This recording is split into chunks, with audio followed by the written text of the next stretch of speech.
So we talked about the data plane. So whatever we have touched upon was just the data plane, how the data plane was set up, and how we did in-band signaling. So though it was a data plane, we did signaling, which is using the waypoints and the metadata, right? We're using metadata, we told them what information each packet was, or what session was carrying. Now, what we call it STEP, Services and Topology Exchange Protocol.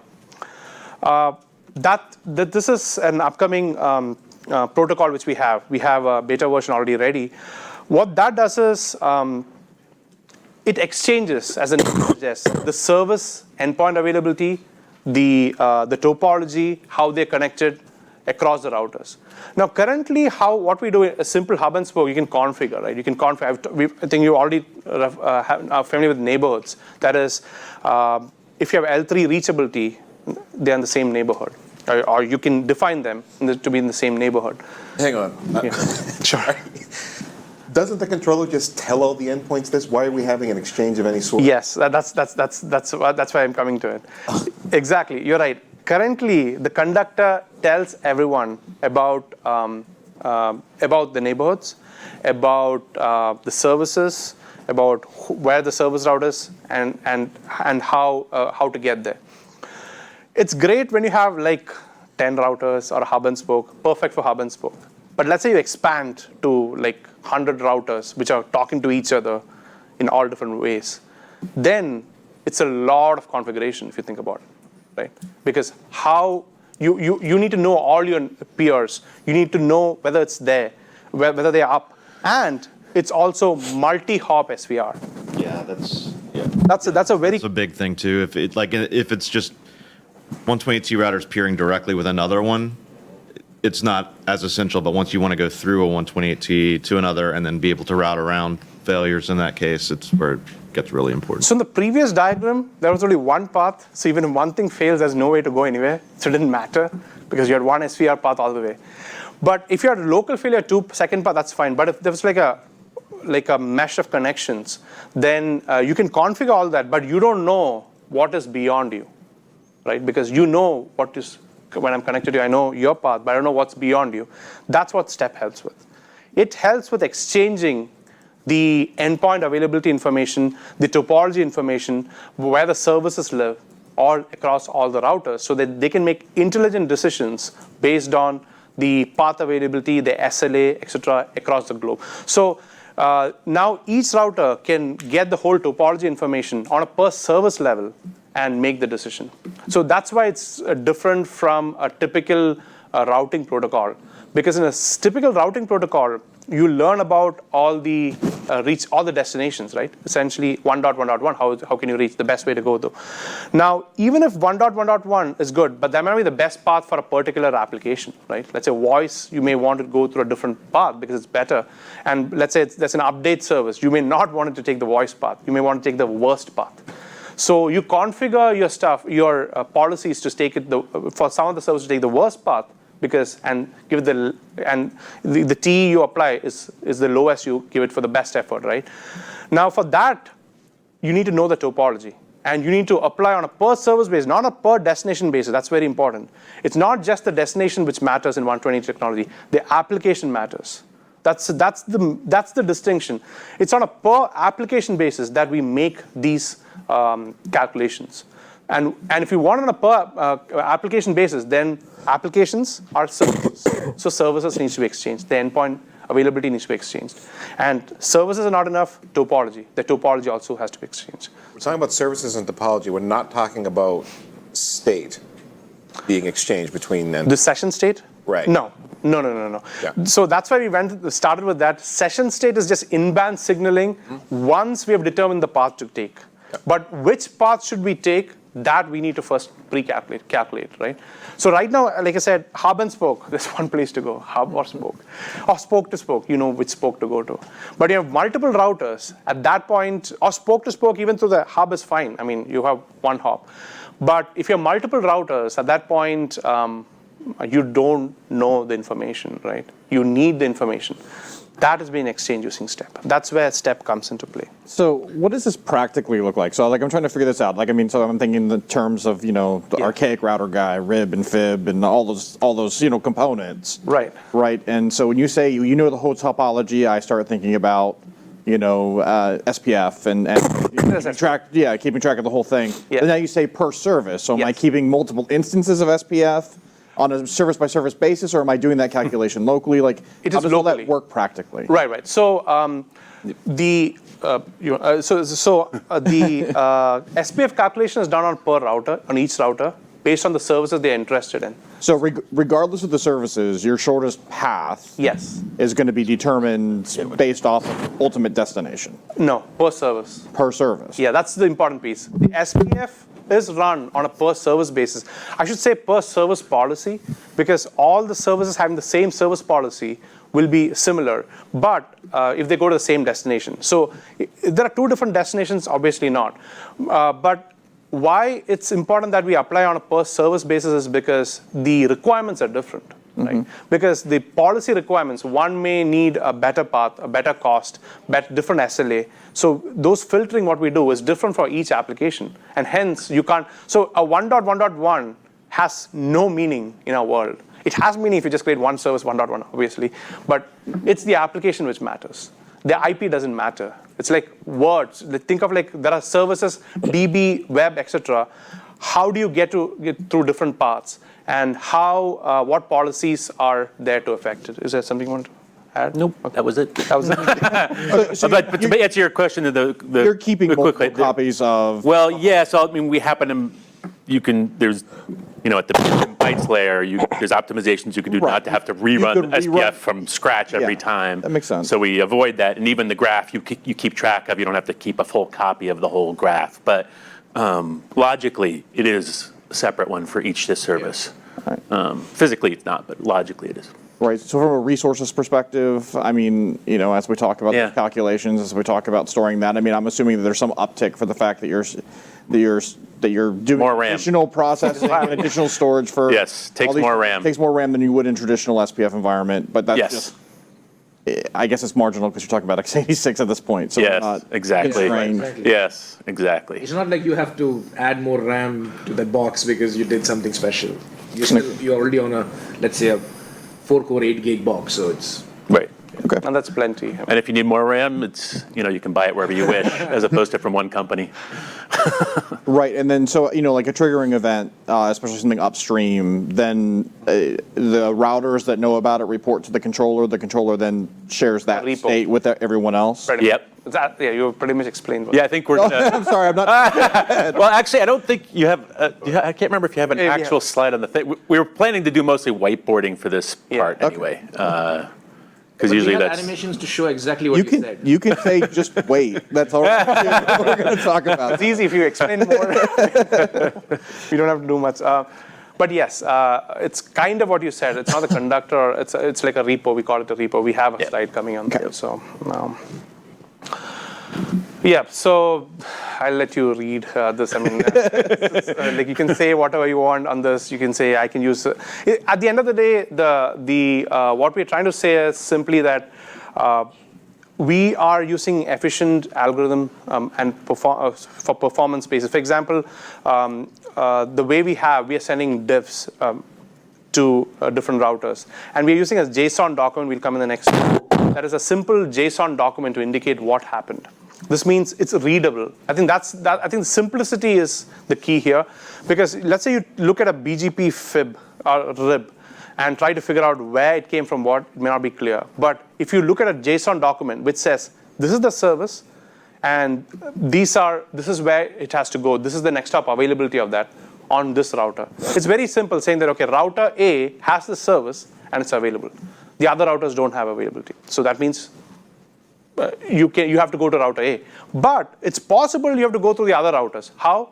The other routers are saying, hey, you can come to me through this topology. So then we build the whole topology, because router A's connection to the final router is known finally by learning through all other routers. So even the endpoint availability and also the topology availability is thus learned through STEP. And JSON, it's being very simple. It's easy to parse. human readable. But if you take any other protocol, you have to write a parser for it. It's not easily extendable. You have to really sit and code the parsers. Here, all you do is, okay, you're adding a different field, simple JSON field. People understand what you're adding, and it's backward compatible too. So make it simple. I think that was our motto. And the diffs, what the diffs do is simply that if something changes in the networks, we won't send the whole JSON document. We just send what changed between them and now, and we pass this JSON document. So essentially, it's like you see the diff, it's clear to you also what changed, and you pass it on top of the JSON document, and you're done. So it's the latest techniques we are using. It's different because we believe that, first of all, those parsers need not be written. You can have a document for this. Second of all, we are using our own inbuilt database, which is much more efficient because we have written it in C++ and have optimized it. So we don't have to use anything out there which is not suitable for us, because all we are doing is storing a file and diffing it. So pretty much it's also extendable for anything, any modern applications too. So JSON. So this is, again, what JSON document is talking about. It's very simple. It describes all the services. It describes a reachability. We'll see in the next document what it is. So it's just a different way of routing. That is, in simple words, it's routing with words. That's what we're doing. Routing with words is what STEP is doing. All it's doing is, hey, these are my stuff, these are my services, these are my tenants, and we are routing it. That's simply what STEP is doing. So see the JSON repo here. It's just a very bare bone example, but it says service foo on router A. This means that service is on router A. And this goes to this repo, which you'll see in the next slide, and all the other branches will learn about that. And now it knows, okay, I need to go to the router A to access this service. Now, why this is also important is the endpoint availability. Let's say you have a database running there, and the database goes down.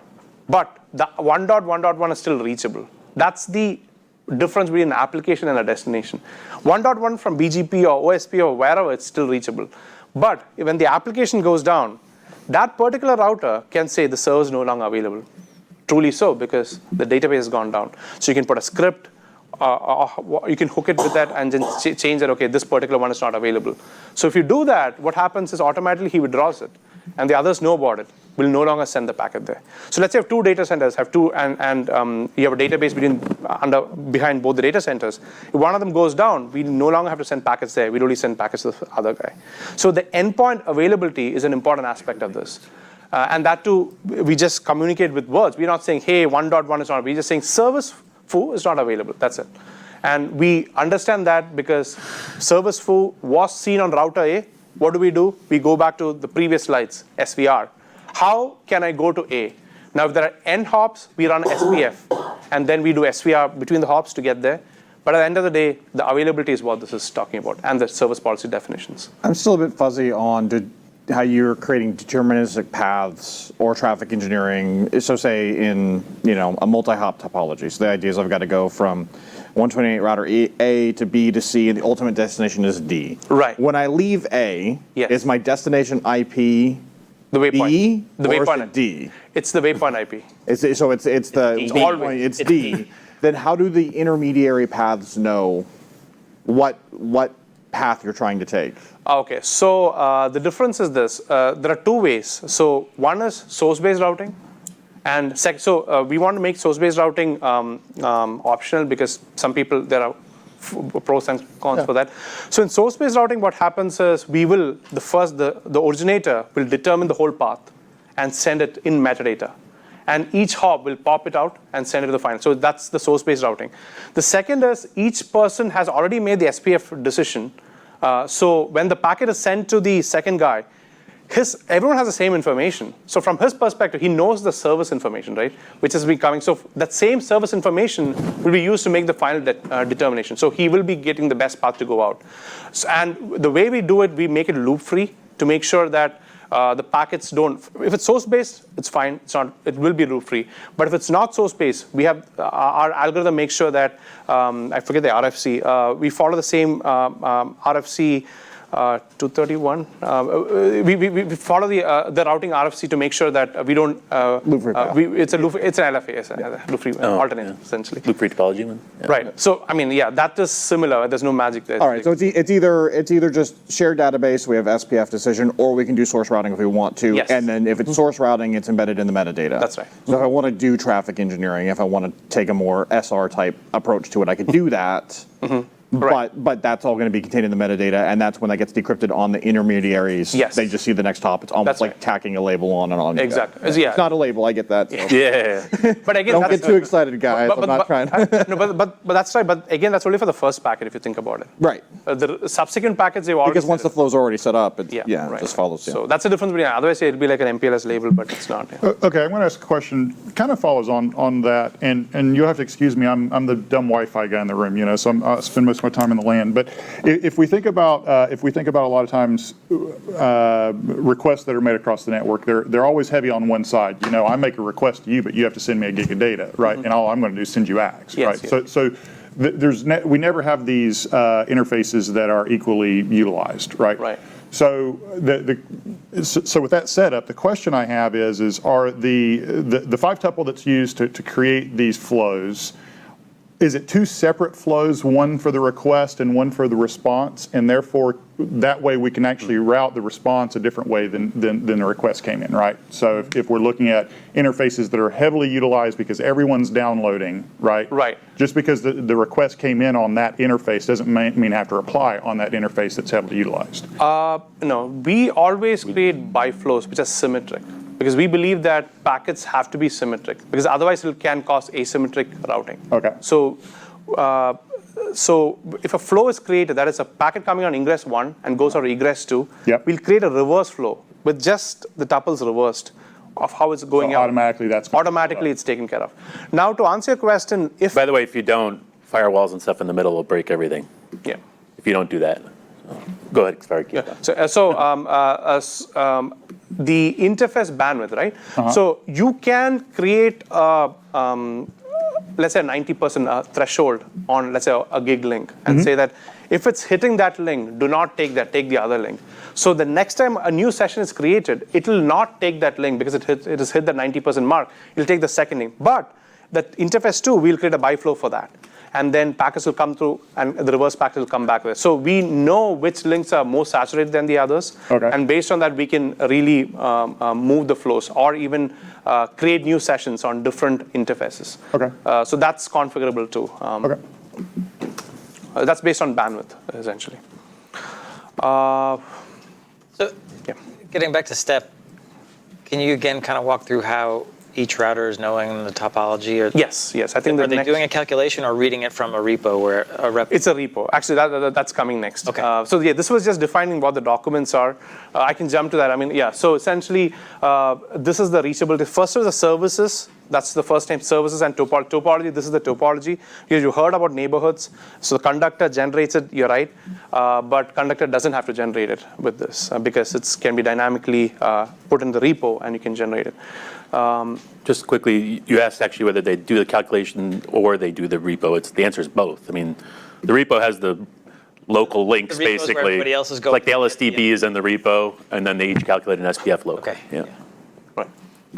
And this repo, is the repo residing in the conductor? Can be anywhere. Can be. It can be anywhere. Yeah. I mean, that's a good part. So we said it could be on the conductor, it couldn't be on your server, it could even be on a router. So why that's important is there are cases where the reachability from some of the branches to the head end router are the best. To the conductor, it's not good. To the server, it's not good.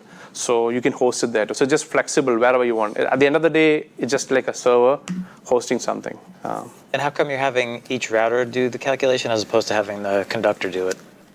Why the SPF? Because each router would know what its best path is to go out. You could. That's a different model where you do calculation one place and send it. But there are other local factors which can come into. I mean, we have not gone to the depth of it, but it's possible that some services match some of the RIB. Some of them may not even match. For example, there are local services which are router-based services, which are not there in the other ones. So they may have to make a local decision than the other one. So there it's anyway local. Now, if you're going across, the central database can push it, but it can be more error prone because you may be always doing a catch up there. So, and the triggers which you get to make the decision, you already have it. So you're just making a local decision going. Yes, a central database is possible too. It's not like it's not. But let's say you lose the connection to that for whatever reason. The good part is if you lose connection to the repo, we will continue to work with this. At least for you can configure the timer, how much, let's say what day, it doesn't matter. So you can keep continuing to work. But the trick is how you design the repo. Where do you put the repo? Because consider hub and spoke. If you put the repo on the hub, the spoke pretty much have to go to the hub. So if the hub is down, there's nothing you can route anyway. So literally, so the trick is how. That's why we want to be flexible. Make sure you put the repo in 10 different places or 3 different places. Like conductor here, they all sync up. And wherever you want, you can access it. But at the end of the day, the main thing is the router will have to make local decisions anyway based on the RIP they get. Because some routers may interact with BGP. Some routers may not interact with EGP. So the decisions they make is based on the routes they get to. That's more involved into how we distribute routes into BGP and back. So that's why we have to make local decisions. Okay, so this is the step repo I think everyone was waiting for. There's an animation there. Well, it's just showing that all the. All right. You know much time for Finally. on that? Yeah, I didn't. I think he spent. Yeah. I didn't spend time on it. We should have just started there. Started there. Started there, right. No, I think that the good part is before you even started, everyone explained the whole thing with the names, so it was easy. So it's like. Yeah, so it's a repo. All this is doing is, I think you already saw it. It's just pushing and pushing the data to the repo, and the repo is pushing it back to the other router. That's all. It's as simple as that. Again, the key takeaways are, it's a simple database which is just storing the JSON documents, and the push mechanism it has, or notification mechanism it has for the other routers is a diff. That is whatever changed from previous. And it's a readable document so that you can read and understand what's happening. Why that's useful is for statistics, and when you want to see a heat map, you'll see that it's easy to understand what happened in the network, and you can pinpoint what happened in the network. The other thing is the SLA monitoring. So again, all the SLA monitoring information is sent to the step repo, and that's pushed down. Now this is important for multipath routing, because if the SLA is below, the other routers know about it, they can make the SPF calculation based on that. Again, that's now service route propagation. So I don't know how many of you are familiar with the name service, or if you've used a data model, you'll know service route. Service route is nothing but the endpoint of a service. That is, where does a service live? You can either learn it through the destination through BGP, or you can learn it through protocols, or you can define them, saying this is going out this VLAN, and this is where it lives. So that's what a service route is. Now, why this coined as a service route propagation is because it's the endpoint availability. Let's say that database goes down. You want to tell all the other routers the database is down. Otherwise, SVR will start sending packets to this router, and you'll black hole, and you'll never know. So that's why this endpoint availability is important. Now, this is like a heat map. Essentially, you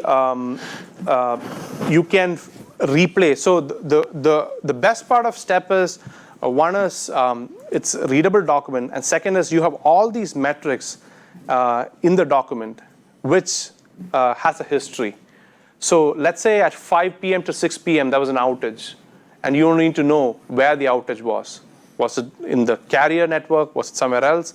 You just have to play this heat map and see what happened to the network. So it's literally play and say, okay, this is what happened at this time. This is what. That's very, very powerful.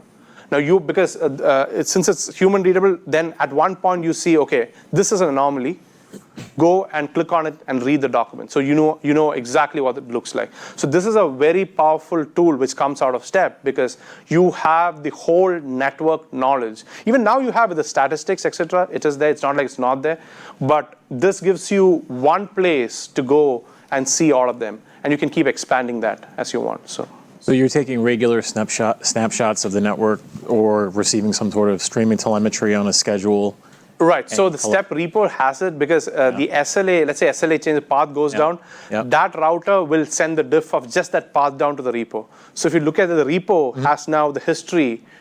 Like we we do have a roll up mechanism, but it has a history of when that path went down. So this, if you keep it, you can play exactly at what time what happened. That's pretty. And it's actually modeled after a Git repo, so it actually has that as a commit history of changes to the routes. I was sort of going there. So a heat map is pretty. People like to see it on a dashboard. Right. But ultimately, underneath it is incredible amount of granularity of what's going on. So I can look at the device and see exactly which router at what point caused this kind of thing. So and one of the reasons we chose JSON is because there's so many scripts available and obviously scripting languages that deal so easily with JSON documents that we figured people would be able to write things, without having to write expect scripts for show IP route or whatever. They'd be able to dump their tables and put them in whatever nice graphs they want. Yep. Okay.